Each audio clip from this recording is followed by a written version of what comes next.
Hello, welcome back to the channel, and this is a channel where we give you reviews, don't do unboxings, might do a few playthroughs though, but we generally like to talk a lot of bollocks about tabletop gaming in general. And in this video we're going to be talking about a programming / worker placement game. We're going to be talking about Doggerland, and in this game you will be joining George Michael at the local public toilets, placing your workers out onto the board, taking various actions that will hopefully allow you to win this game. So in this video we're going to be giving you a very brief overview of the rules, be telling you what we do like, what we don't like, then we'll come back and we'll tell you whether or not we had fun in the forest clearing whilst playing this game. So remember, if you are new here, then please consider subscribing to this channel, hit the like button, all that YouTube bullshit. We'll see you once we've used our hand sanitizer.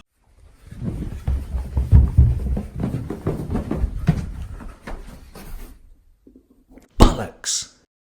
So, Doggerland, how'd you play this game? So, Doggerland is a programming worker placement style game that at first glance appears a lot more complicated than it actually is. Each player is going to get a player board. You're going to put the main board out in the centre of the table. You're going to populate it with some tiles and shit. And this game is divided into a number of phases. You've got the program actions phase. You've got to reveal some terrain tiles in phase 2. You're going to resolve a bunch of actions. Animals will then migrate to different tiles, and then going to end the round. So some of the actions that you are going to program are as follows. You can construct a habitat. This is going to be a prestigious habitat, which is going to give you more points. You're only going to have one person living in it. Or you're going to have a simple habitat, which is going to give you less points, but going to allow you to have more dudes living in it, right? You can create a handicraft. You're going to get victory points for going out. You can reproduce. You're going to need 2 workers on this space, and then you're going to get a baby, right? You can gather resources. There are a number of resources in this game. You've got wood, stone, fruit, shells, and small game. Not a small box game, but like rabbits and shit, or just rabbit shit. You can hunt large game. This is comprised of like woolly mammoths and stuff in winter, or you can hunt deer and shit in summer, or you can paint a fresco. If you've hunted large game, you can use the memory of hunting these games to paint a great big fuck off painting on the wall, yeah? Like a cave painting, Stone Age shit, innit? Or you can improve your abilities, yeah? You'll pay some resources and stuff, and then you'll just move a marker down a track, and hey presto, you've become fucking Superman. Or you can use the village shaman ability. This you can only use these spaces once per game. I'm going to give you game breaking special abilities such as becoming the next first player, erecting a megalith. If you look at the board, there is a big purple column on it. Does look like a big purple column, doesn't it? You can invoke a twin birth, yeah? It means you get 2 babies instead of 1. Now, why would you want to do that? And various other shit, yeah? So once you have finished taking your actions, and you will reveal some more terrain tiles, and you'll populate them with animals that you can kill, yeah? Then you'll resolve all of your actions, yeah? Basically been through most of these, but one of the rules you've got to be aware of when you're doing this is your transport capacity. Some of the animals that you want to take out need a certain number of axes and shit and other bits and pieces. Depending on how many people you send out or how many tools you send out, you're only going to be able to bring back a certain amount of resources, yeah? So it might be the case that if you don't think of this when you're planning your actions, when you actually go to take the action, you're going to fuck it up. It's also the movement range, yeah? One of the abilities that you got is how many spaces you can move. So if you want to go to those far off spaces, you're either going to have to move your tent at the end of the round, or you're going to have to improve your walking capacity, because they don't have electric scooters in the fucking Stone Age, yeah? Well, unless you're watching the Flintstones. There's always one smart bastard out there, isn't there? So once you have done this, animals will be migrating. You'll see that on the tiles there's an arrow. You'll move these animals around, and they're going to be in different places, so you can do them over the next round. And then you'll perform the end of round stuff. You'll have to feed your tribe, yeah? Each tribe member is going to require some food, yeah? And if you haven't got food, you'll have to take one of them starvation token things. It's going to cost you victory points at the end of the game, so you've got to make sure everyone's got enough grub, yeah? And then you'll just repopulate everything, and you'll go again. So you will keep doing this until the final round appears, yeah? And then you'll do a bit of final scoring, yeah? You'll get 1 point for every tribe member that you've had. So obviously if you have more babies, you're going to get more points, and 3 points for a prestigious habitat and 1 point for a normal one. You'll get points for the handicrafts that you created. You'll get points for the big purple columns that you created. You'll get points for each objective tile with a cube on. You'll get points for each animal you drew on a fresco. You'll count the amount of pluralities that you've got. You lot at the back, do you know what pluralities mean? Yeah, right, bullshit. And you'll deduct points for the scarcity tiles that you got because you didn't feed your children, you evil bastards. And then the tribe with the most points will be the winner of Doggerland. Do we like about dogging, about Doggerland?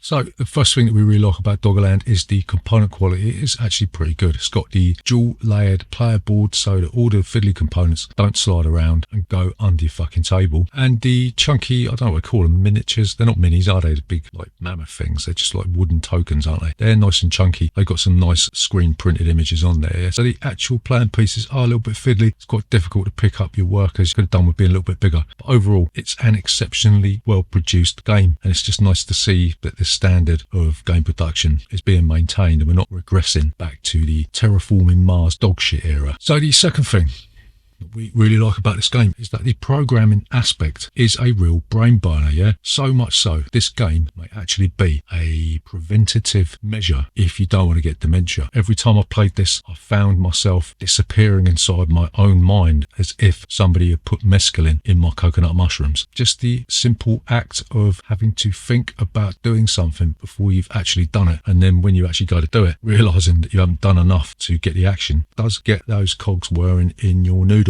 So yeah, if you like these sort of mind-bending strategy games that do lubricate the old grey matter, then Doggerland's right up your street, isn't it? So the final thing that we like about Doggerland is the actual name, yeah? It did give me a little bit of a chuckle thinking about dogging, yeah? It's just a shame that they didn't think to put in a George Michael promo in the box, yeah? Because that would have been the cherry on the cake. So what don't we like about Doggerland?